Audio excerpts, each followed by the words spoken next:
आवाज हमारी प्रतिभाओं के सामने अच्छी आए, इनको विश्वास हो कि जो सामने मातृशक्ति और हमारे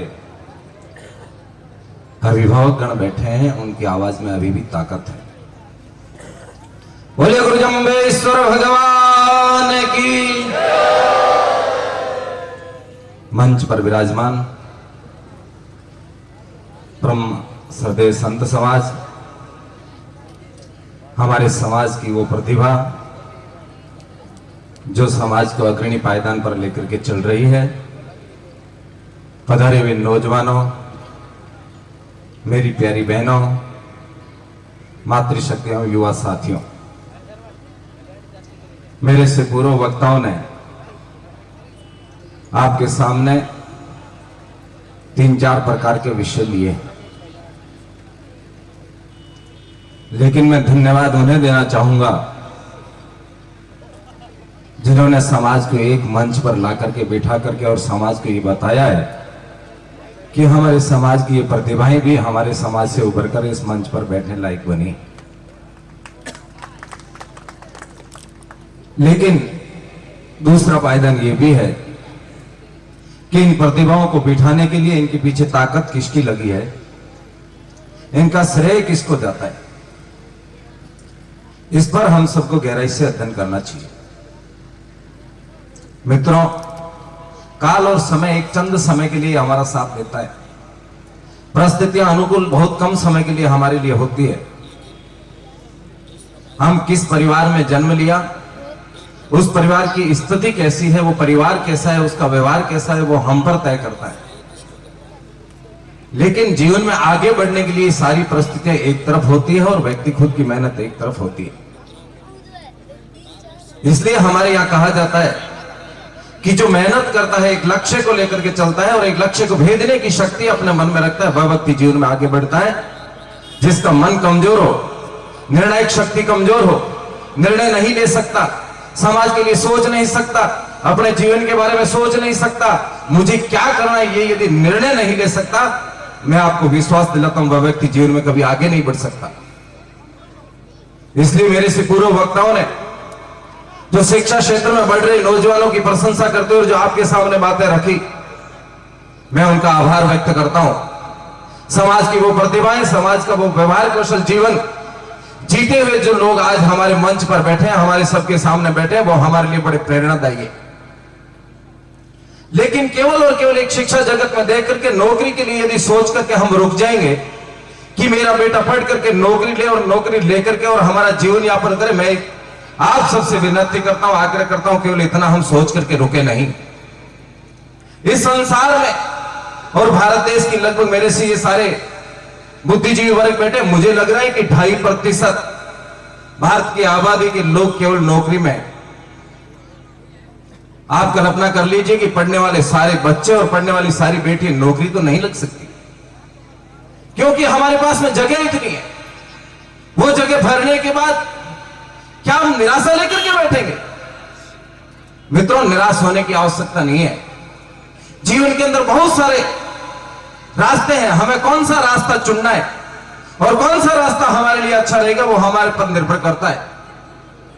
हमारे समाज के बहुत सारे डॉक्टर्स जो गवर्नमेंट की नौकरी लेने के बाद में भी उनको लगा कि मैं जिस जगह बैठा हूं, मेरी जो एबिलिटी थी, मेरी जो ताकत थी, मेरी जो मेहनत थी, उसके लिए नौकरी बहुत छोटी है। और उन्होंने हमारे सबके सामने बहुत बड़े स्तर पर हॉस्पिटल खोलने का काम किया। अरे गवर्नमेंट की नौकरी में 1 लाख रुपए महीने के कमा सकता था, लेकिन वो सेवा के भाव से सेवा भी कर रहा है और पैसे के क्षेत्र में भी बहुत अच्छा बिजनेस भी कर रहा है। इसलिए मित्रों, हम केवल नौकरी के बारे में सोच करके रुक जाएंगे, ऐसा नहीं है। इसलिए हमारे जीवन में करने की सब प्रकार की इच्छाएं होनी चाहिए। व्यक्ति अपने जीवन में कैसे आगे बढ़ सकता है, उसको लेकर के हमारे मन में विश्वास होना चाहिए। मैं कभी कभी एक रामदेवरा के डॉक्टर अनिल जी विष्णु का उदाहरण देकर के बताता हूं। उनके पिताजी बीएसएफ की नौकरी में थे और कहते हैं कि वो घर आए और बेटा पढ़ने में ठीक ठाक था इसलिए जब फौजी का डिसीजन तो एकदम तगड़ा होता, उन्होंने कहा कि पढ़ाई छोड़ दीजिए और कहीं अन्यत्र जाकर के व्यवसाय करिए। कहते हैं कि वो घर से निकल जाता है और जाकर के ट्रक ड्राइविंग का काम करता है। मित्रों, उन्होंने 6 साल तक ड्राइविंग का काम किया और 6 साल गाड़ी चलाने के बाद में जितना पैसा उनके पास आया था वो पैसा लेकर के और 1 वर्ष के लिए वो कोटा चला गए थे और कोटा जाकर के उन्होंने तैयारी की और 1 साल में उनका एमबीबीएस में नंबर आ गया और डॉक्टर की डिग्री लेकर के और आज रामदेव में नौकरी कर रहे। अपने पिताजी को बताया, जिस दिन उनका नंबर आया उन्होंने पिताजी को कहा कि अब मैं एमबीबीएस करने के लिए जा रहा हूं। उनके पिताजी को विश्वास नहीं हुआ कि एक ड्राइवर, गाड़ी चलाने वाला व्यक्ति एमबीबीएस करने के लिए जा सकता है क्या, डॉक्टर बन सकता है क्या। जब उन्होंने लेटर भेजा तो उसके पिता के आंखों से आंसू निकलने लग गए। क्या होता है, कभी कभी हम छोटी छोटी बातों को लेकर के और प्रतिभाओं को खो देते। हमारे मन में उनके बालकों के प्रति जो अपेक्षाएं होती है, वो बालक कहीं एकाध बार यदि अपेक्षाओं पर खरा नहीं उतरता है तो हम उन बालकों के प्रति अन्य अन्य प्रकार की बातें प्रारंभ कर देते हैं। इसलिए मित्रों, बालकों पर विश्वास रखिए, भरोसा रखिए। बिना भरोसे के हम कुछ नहीं कर सकते। और बालक को जब मोटिवेशन करते हो, जब उनसे चर्चा करते हो, उनको पढ़ने के लिए आग्रह करते हो, तो उनसे खुल करके बात करनी चाहिए कि बेटा आप अपनी मेहनत पूरी करना, नंबर आएगा कि नहीं आएगा उसकी चिंता करने की आवश्यकता नहीं है। बहुत रोजगार के क्षेत्र है, हम कहीं पर भी जाकर के अच्छा बिजनेस कर लेंगे, लेकिन आपके जीवन की एक स्तर की पढ़ाई पूरी करनी व्यक्ति को जरूरी है। आप उस स्तर तक अध्ययन करते रहिए, नौकरी की चिंता मत करिए। मैं कहता हूं वो बच्चा जोश के साथ और अपनी ईमानदारी के साथ अध्ययन करेगा और जीवन में आगे बढ़ेगा। इसलिए सज्जनों, आज जो प्रतिभा हमारे मंच पर बैठी है, मैं आप सबसे आग्रह करता हूं एक बार जोरदार तालियां बजा करके इनका आप स्वागत करें।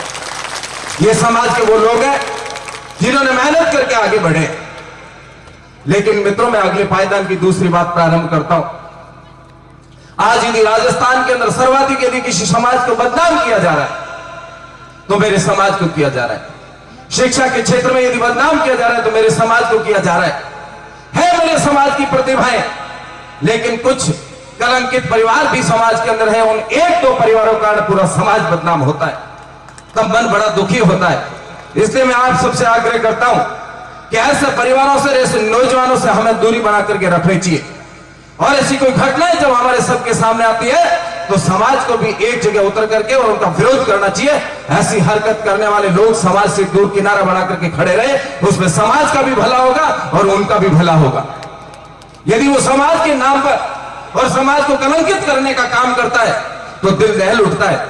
इसलिए मैं आप सबसे आग्रह करता हूं कि जो रास्ते अन्यत्र निकाले जाते हैं, परीक्षाओं के अंदर जो सेकंड लाइन के रास्ते निकाले जाते हैं, मैं आपसे हाथ जोड़ करके विनती करता हूं उस प्रकार के रास्ते को छोड़ देना। नहीं तो हमारे घर बिखरते हुए समय नहीं लगेगा। समय बदल चुका है, दुनिया ने रास्ता दूसरा बदल लिया। इसलिए अब हमको भी समय रहते हुए चेत करके उनके साथ चलने की आवश्यकता है, क्योंकि समय बड़ा गंभीर है आने वाला। मित्रों, हम पढ़ने में बहुत होशियार है, लेकिन छोटी सी गलती के कारण हम हमारे पूरे जीवन को शाह कर बैठते हैं। इसलिए हम अपने आप को संभालें, अपने आप का आत्मज्ञान करें कि मैं किस स्थिति का व्यक्ति हूं, किस स्थान पर हूं।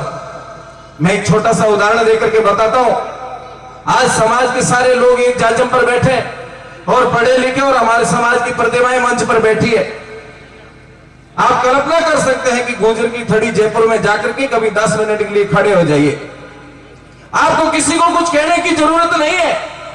हमारे घर से निकलने वाला बेटा, हमारे घर से निकलने वाली बेटी उस गुजर की थड़ी पर किस स्टेज पर खड़ा है, किस स्थिति में खड़ा है, आप अपनी आंखों से देखोगे तो आपको अपने आप में आत्मज्ञान हो जाएगा कि जिस बेटी को और जिस बेटे को हमने शिक्षा के लिए भेजा था उनकी क्या स्थिति है। मैं ये नहीं कहता कि वो सारे लोग उस जगह खड़े।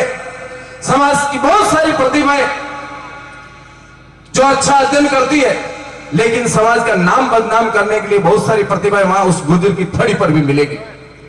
मित्रों, इस चीज से हम कैसे निजात पा सकता है हमारा समाज, हमारे बहन बेटियां उस चुगल से कैसे निकल सकती है, हमारा नौजवान बेटा जो एक राह भटक चुका है वो वापस लाइन पर कैसे आ सकता है, उसको लेकर के और समाज की जांच पर अच्छे से चर्चा करनी चाहिए।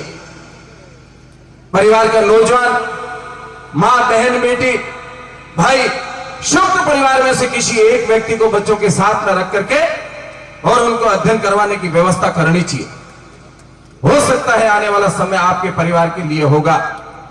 नहीं तो आज जो समय चल रहा है, आज की जो परिस्थितियां चल रही है, आज का जो संज्ञान हर व्यक्ति के मन में एक व्यापार स्वरूप चल रहा है, मुझे लग रहा है वो हमारे आने वाली पीढ़ी के लिए घोर निंदनीय होगा।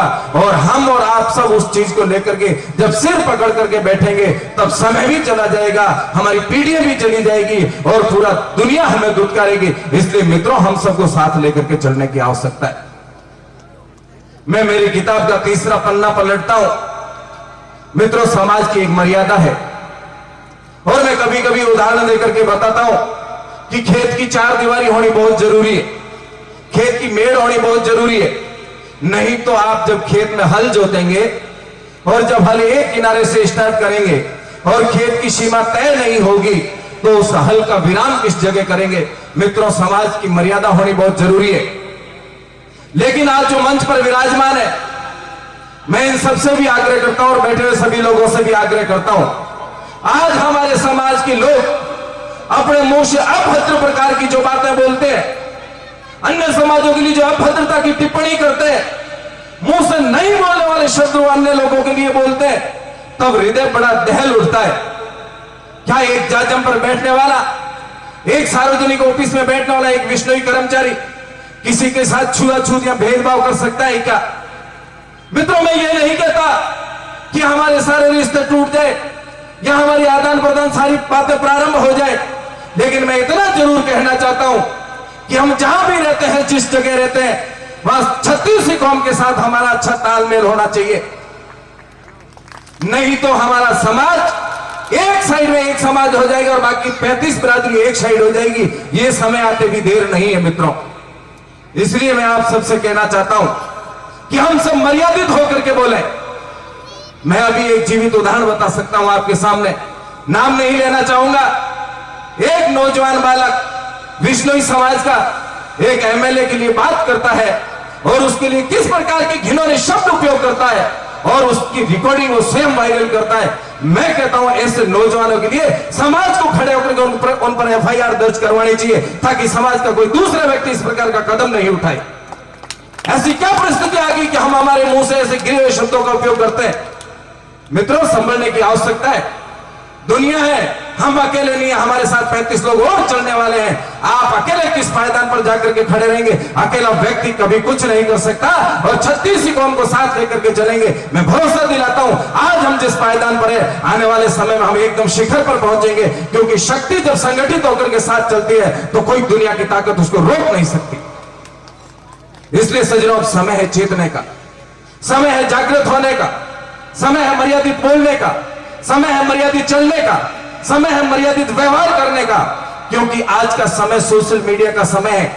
हम क्या बोल रहे हैं उससे पहले वो चीजें बाहर वायरल हो जाती है और जब वायरल हो जाती है बात तो अर्थ का अनर्थ बन करके निकलता है। इसलिए सज्जनों, मैं आप सबसे आग्रह करता हूं, हाथ जोड़ करके विनती करता हूं, जो भी व्यक्ति ऐसे छोटी छोटी हरकतें करता हुआ यदि समाज का पकड़ा जाता है, हम सब उसके परिवार में जाकर के और उस परिवार को डांटते हुए कहेंगे कि अगली बार ऐसी गलती कर ली तो आप कभी भी माफ नहीं करेगा समाज।